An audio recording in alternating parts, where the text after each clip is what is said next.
जो बिजली का जो सच क्या है, बिजली का सच इतना ही है कि संजय निरुपम का राजकीय उद्देश्य है। पार्टी में जाते वहाँ सत्यानाश करने का काम करते, वो यहाँ पे भी करने के आए, ऐसे उनके मंसूबे नज़र आते हैं। एक पत्रकार का भी नाम लिया आपने कहीं ना कहीं उसको उसका घर आज आप जाकर देखोगे ना तो उसका घर अंदर से पक्का है। 2 बेडरूम, हॉल, किचन, सब ऐसा पूरी व्यवस्था, बाहर से प्लास्टिक डाला हुआ है। तो मैंने ऐसे कहा जैसा वो घर है वैसा घर हमारे डोंगर के सबका होना चाहिए। जो कानून एक के लिए नहीं, कानून सबके लिए एक तरीका है, तो सबको वो मिलना चाहिए। और वही जो कार्यकर्ता हमारा है जो इनको लेके घूम रहा है, तो मैंने कहा तो कम से कम वैभव भड़कर के माध्यम से डोंगर में पानी आया, बिजली आई, शौचालय हुए, तो कम से कम निरुपम साहब अपने इसी कार्यकर्ता के घर में 1 मीटर लगा के दे दे, तो आगे का क्या कर रहे हैं हम लोग देख लेंगे। देखिए, संजय निरुपम के बोलने पे नहीं, ये वन क्षेत्र है, यहाँ पे बहुत गरीब और गरजू लोग रहते हैं, मजबूर लोग रहते हैं, मजदूर लोग रहते हैं। डिंडोसी विधानसभा में सबसे बड़ा मुद्दा वन विभाग का है। वन विभाग में जन समस्याओं को लेकर शिंदे शिवसेना बनाम शिंदे शिवसेना की राजनीति गरमाई हुई है। एक तरफ शिंदे शिवसेना पार्टी के नेता संजय निरुपम हैं, तो दूसरी तरफ शिंदे शिवसेना के नेता वैभव भड़कर हैं। डिंडोसी विधानसभा में बात करें सबसे बड़े मुद्दे की, तो इस वक्त एक मुद्दा है वन विभाग का। वन विभाग में बिजली, पानी की समस्या बड़े पैमाने पर है।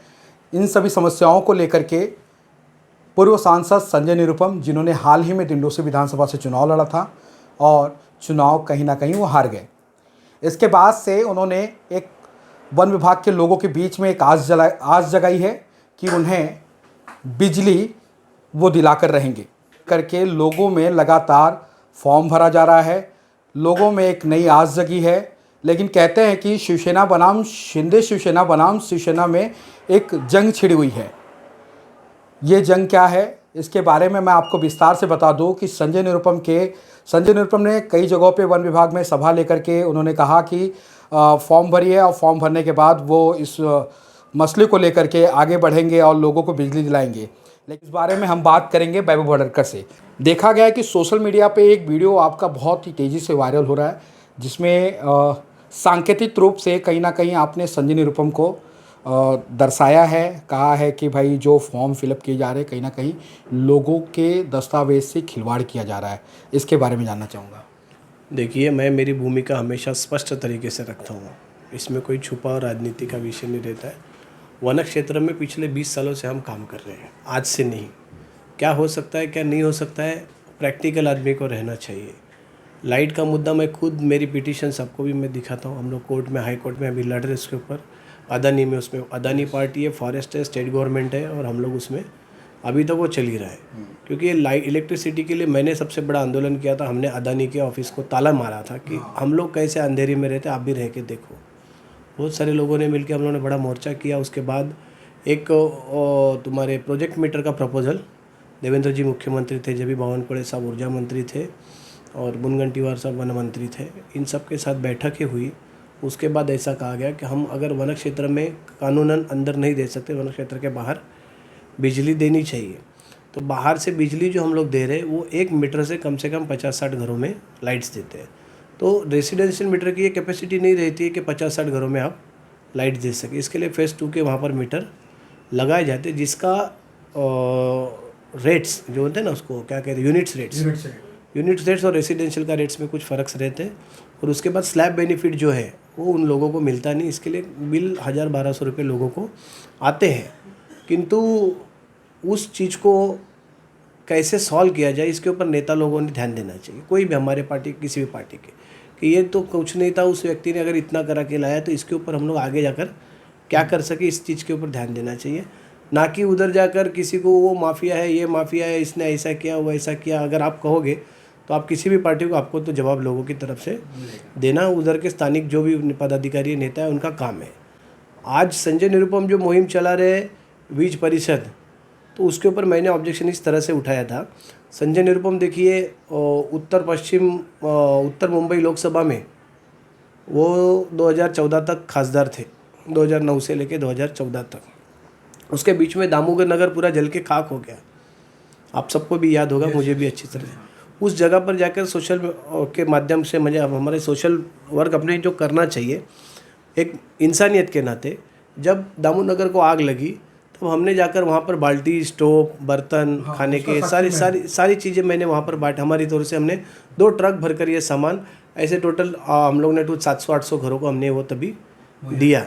उस समय संजय निरुपम को उस क्षेत्र में लाइट देनी चाहिए। वहाँ पे भी इतना बड़ा उनके जो लोकसभा क्षेत्र में जहाँ पर वो खासदार थे, जब वो मुंबई अध्यक्ष थे, जब उनके पास सेंट्रल में गवर्नमेंट थी, जब उनके स्टेट में गवर्नमेंट थी, तब उनको वो चीज़ें समझ में नहीं आई थी क्या कि वन क्षेत्र के लोगों को बिजली देना ज़रूरी है, ये मेरे मतदार है, मैं इधर का खासदार हूँ, उनको तभी समझ में नहीं आया। वो 2014 में जब उधर हारे गोपाल शेट्टी साहब के सामने 5 लाख वोट से, फिर वो जाकर उन्होंने रेडीमेड सीट, उनको लगा कामत साहब कम वोट से हारे हुए हैं, शायद मैं यहाँ पर जीत जाऊँगा, तो वो सभा छोड़ के वो यहाँ पर आए। यहाँ पर उन्होंने कीर्तिकर साहब ने उनको 3.5 लाख वोटों से हरा दिया। तो 2019 से लेकर 2024 तक आप उत्तर पश्चिम लोकसभा में आप कहते हैं कि आप कार्यरत हैं, तो 2019 में आपकी तो सभाएं हमारे पास है। आप वहाँ पर घूम के आपने लोगों को बताया था मैं आपको ये करा के दूंगा, ये हमारा काम है। तो वो 5 साल भी आप सोए थे, आपको तभी ध्यान नहीं आया कि हमें कुछ करना है। आज आप आए हो हमारे शिंदे साहब की पार्टी में, आप लोकसभा लड़ने के लिए यहाँ पर आए, हमें सब मालूम है। ये क्या पार्टी के अंदरूनी बातें ज़्यादा बोलना गलत है। आप हमारे पार्टी में, हमने आपका स्वागत किया, आपके साथ हम लोग सब भाग रहे। उसके बाद आप विधानसभा लड़े, विधानसभा में हम सब आपके साथ में भागे। उसके बाद आपने जो नगर सेवक 3 नगर सेवक अप्पापाड़ा में हैं, आत्माराम चाचे साहब है, मैं हैं, हमारे उपरोक्ष में आपको अगर कुछ अच्छा भी करना है तो आपको सबको साथ में लेके चलना है। आप अगर नेतागिरी के लिए अपनी अलग टीम बनाकर कुछ ऐसा घोषणा करना चाहते हो तो वो पार्टी के खिलाफ है। ऐसा मैंने उस दिन कहा कि आप अगर प्रोटोकॉल नहीं रखोगे तो सामान्य कार्यकर्ता आपका प्रोटोकॉल नहीं मानेगा, ये बात। उसके बाद आज जो बिजली का जो सच क्या है, बिजली का सच इतना ही है कि संजय निरुपम का राजकीय उद्देश्य है। वो हारे यहाँ पर, उनको लगता है इन्होंने कुछ, किसी ने कम मेहनत किया, और जिस पार्टी में जाते वहाँ सत्यानाश करने का काम करते, वो यहाँ पे भी करने के आए, ऐसे उनके मंसूबे नज़र आते हैं। अब उनको चाहिए पार्टी में राज्यसभा, एमएलसी, तो ये सब दिखाकर वो चाहते हैं कि पार्टी को मैं इंप्रेस करूँ कि मेरे साथ हज़ारों लोग जुड़े हुए हैं। बिजली तो इनके माध्यम से आने वाली नहीं, ये हो ही नहीं सकता, क्योंकि बिजली लाना के अदानी और संजय निरुपम के बस की बात नहीं। ये सेंट्रल लॉ है फॉरेस्ट का कि उनकी जगह जिस तरीके से संरक्षित की गई है उसमें हम लोग नहीं जा सकते। तो नहीं जा सकते तो क्यों नहीं जा सकते कि ये ज़मीन अगर फॉरेस्ट की है तो विदाउट फॉरेस्ट परमिशन आप उसमें कुछ कर नहीं सकते। हम आज तक कोर्ट में इसके लिए लड़ रहे हैं कि ज़मीन फॉरेस्ट की है या फॉरेस्ट की नहीं है, फॉरेस्ट की बाउंड्री निश्चित नहीं है, पर फॉरेस्ट कहती है ये जगह हमारी है। हम कोर्ट में जाते हैं तो दस्तावेज सामने रखते हैं कि हमारा कंसेंटम है, ये उसका नक्काशा है, उसमें ये ज़मीन है, ये हमारा है, ऐसा वैसा वो लोग सब करते हैं। किंतु जब तक ये फॉरेस्ट का विवाद ही ख़त्म नहीं होगा तो अदानी के फॉर्म भर के क्या मतलब है। ये सब झूठ है, ये सब कुछ होने वाला नहीं है। पर किंतु लोगों में बने रहना और हमारी क्या ताकत है पार्टी को दिखाने के लिए ये बचपने वाली हरकतें वो कर रहे हैं। राज्यसभा मुझे मिलनी चाहिए और क्या, बाकी उनको कल को आज संजय निरुपम जो लोगों के बीच में झूठे कमिटमेंट करेंगे उसे तकलीफ़ें कल कॉरपोरेशन लड़ने वाले हर उस उम्मीदवार को होने वाली है।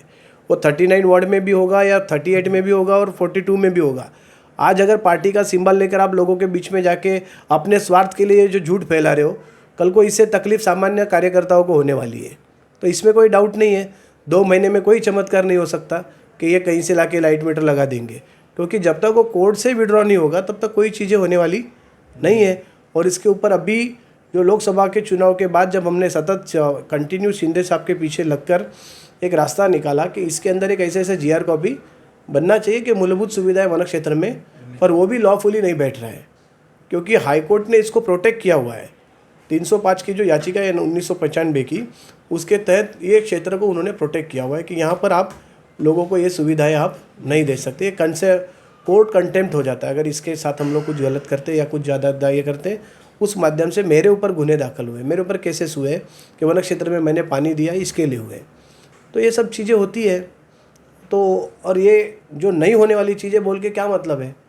आज लोगों किस तरह से वो बेचारे अपनी ज़िंदगी गुजर बसर कर रहे, उनको कैसे मदद हो, या ऐसे डॉक्यूमेंट्स लेके आप मुझे खुद बता, आप भी पत्रकार हैं, किसी के कलेक्टर डॉक्यूमेंट, किसी के गुप्त दस्तावेज आप किसी से जमा नहीं कर सकते। आप जिस तरीके से कर रहे हैं, अभी तक हमने इसके ऊपर कोई लीगल एक्शन नहीं लिया, पर हम लोग लेंगे। अगर आपके कार्यकर्ता और आप अगर ऐसे कोई नहीं मांगते गलत हरकतें करोगे तो उसके ऊपर तो एज ए अच्छे लोग सामाजिक कार्यकर्ता बोल के हमें मैदान में आना पड़ेगा। और भी कई लोगों का नाम लिया था आपने। कहते हैं कि एक पत्रकार का भी नाम लिया आपने कहीं ना कहीं, उस विषय पे भी मैं जानना चाहूँगा आपसे। जी, पत्रकार का मैंने किसी नाम, मेरे को मालूम नहीं कोई पत्रकार करके है।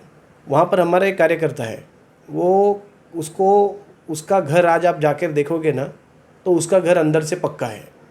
2 बेडरूम, हॉल, किचन, सब ऐसा पूरी व्यवस्था, बाहर से प्लास्टिक डाला हुआ है। तो मैंने ऐसे कहा, जैसा वो घर है वैसा घर हमारे डोंगर के सबका होना चाहिए। जो कानून एक के लिए नहीं, कानून सबके लिए एक तरीका है, तो सबको वो मिलना चाहिए। और वही जो कार्यकर्ता हमारा है जो इनको लेके घूम रहा है, तो मैंने कहा तो कम से कम वैभव भरड़कर के माध्यम से डोंगर में पानी आया, बिजली आई, शौचालय हुए, तो कम से कम निरुपम साहब अपने इसी कार्यकर्ता के घर में 1 मीटर लगा के दे दे, तो आगे का क्या कर रहे हैं हम लोग देख लेंगे। संजय निरुपम के बोलने पर फॉर्म क्यों भर रही है? देखिए, संजय निरुपम के बोलने पे नहीं, ये वन क्षेत्र है, यहाँ पे बहुत गरीब और गरजू लोग रहते हैं, मजबूर लोग रहते हैं, मजदूर लोग रहते हैं। इनको कोई कुछ भी कहता है उसके पीछे ये लोग भाग कर जाते, पर रहते एक ही जगह पर है। हमारे यहाँ पे अपने बीच में थे कई बिल्डर लोग आके उधर फॉर्म भी भरे कि आपको हम लोग ये कराएंगे, फ्लैट दिलाएंगे, तो लोग सब फॉर्म भरते लाइन लगा लगा के, पर उनको मालूम है क्या होने वाला है क्या नहीं होने वाला है। वो उनको क्या लगता है हमारा डॉक्यूमेंट लेके कोई क्या करेगा। तो लोग, मैंने भी कहा जिसको भरना है भरो, पर वो कुछ होने वाला नहीं है। वैभव जी, जनता के लिए क्या मैसेज देना चाहेंगे और संजय निरुपम के लिए क्या कहना चाहेंगे? निरुपम साहब को पार्टी का प्रोटोकॉल फॉलो करना चाहिए, उनको पार्टी की शिस्त में रहना चाहिए। वो कांग्रेस से आए हैं, उनको शिवसेना के बारे में नॉलेज नहीं है। वो यहाँ पर आकर अपना खुद का अलग और वर्चस्व अस्तित्व बनाने की कोशिश कर रहे हैं, और वो पार्टी के माध्यम से पार्टी के संगठन को साथ में लेके करना चाहिए। नहीं करेंगे तो उनका प्रॉब्लम है, हम लोग कुछ नहीं कह सकते उसमें। तो पार्टी उसके ऊपर डिसीजन लेगी। हम जनता के लिए क्या कहेंगे? जनता के लिए मैं खुलेआम कहना चाहूँगा, ऐसे चुनावी मेढकों से सावधान रहो। ये अपना चुनाव हारे हैं और ये अपनी पार्टी का नुकसान करने के लिए यहाँ पर आ रहे हैं। जी हाँ, ये थे हमारे साथ शिवसेना के नेता वैभव भड़ड़कर, जिन्होंने बड़ी ही सरलता और बड़ी बेबाकी से हमारे सवालों के जवाबों को रखा। हम इसी तरीके से और भी राजनेताओं से आपको रूबरू कराते रहेंगे